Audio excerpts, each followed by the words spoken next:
নমস্কার বন্ধুরা, আমি তনুশ্রী। আমি আজকে সামান্য কাঁচকলা দিয়েই একটা রেসিপি বানিয়ে দেখাবো। তো এখানে উপকরণে লাগছে কাঁচকলা আর আলু। আমি নিয়েছিলাম 2টো কাঁচকলা আর 2টো আলু। এটাকে ভালোভাবে আগে সেদ্ধ করে নিয়েছিলাম, আর তারপর ঠান্ডা হয়ে গেলে আলুর খোসা ছাড়িয়ে এইভাবে কাঁচকলার সঙ্গে আলুকে খুব ভালোভাবে মেখে নিচ্ছি।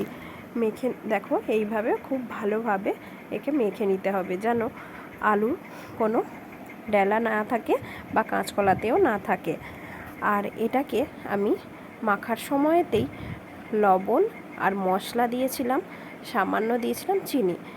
আর যে মশলাটা দিয়েছিলাম সেটা ছিল ভাজা মশলা, ধনে, জিরে আর শুকনো লঙ্কা।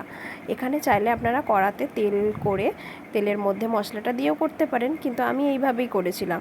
সামান্য পরিমাণে ধনে পাতা কোচানো দিয়েছিলাম, দিয়ে ভালোভাবে বলের আকারে এইভাবে করে নিয়েছি। দেখো, এইভাবে বলের আকারে গড়ে নিয়েছি। আর এরপরে আমি বেসনের ব্যাটারটা রেডি করে নিলাম। বেসনের ব্যাটারটা এই রকমভাবে হবে, খুব পাতলাও নয় আবার খুব মোটাও নয়। আর তারপরে একটা পলিথিন নিয়েছি, যেগুলো আমাদের মশলা আছে সেই পলিথিনই একটু তেল বুলিয়ে নিয়েছিলাম। আর সেই বলের আকারটা ঢুকিয়ে নিয়ে হাতে করে এইভাবে চাপ দিয়ে দিয়ে তৈরি করে নিচ্ছিলাম চপ তৈরির জন্য যে পুরটা তৈরি হয় যেমনভাবে, সেই রকম। দেখো, এখানে সবগুলোই রেডি হয়ে গেছে।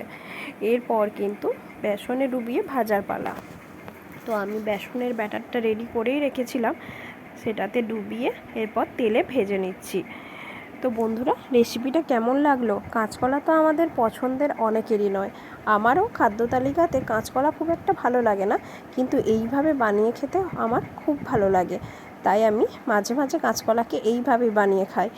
তো আপনাদের রেসিপিটা কেমন লাগলো অবশ্যই কিন্তু জানাবেন। আর পারলে একবার বাড়িতে এইভাবে কাঁচকলার চপ বানিয়ে খাবেন।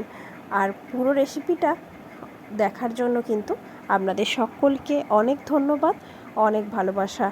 আর আমার রেসিপিটা ভালো লাগলে অবশ্যই একটা লাইক করে দেবেন, শেয়ার দেবেন। কাঁচকলার চপগুলো কেমন হয়েছে দেখতে অবশ্যই কিন্তু জানাতে ভুলবেন না কমেন্টে। ধন্যবাদ।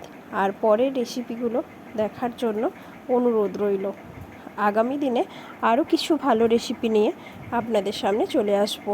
তো আজকের মতো ভালো থাকবেন, সুস্থ থাকবেন।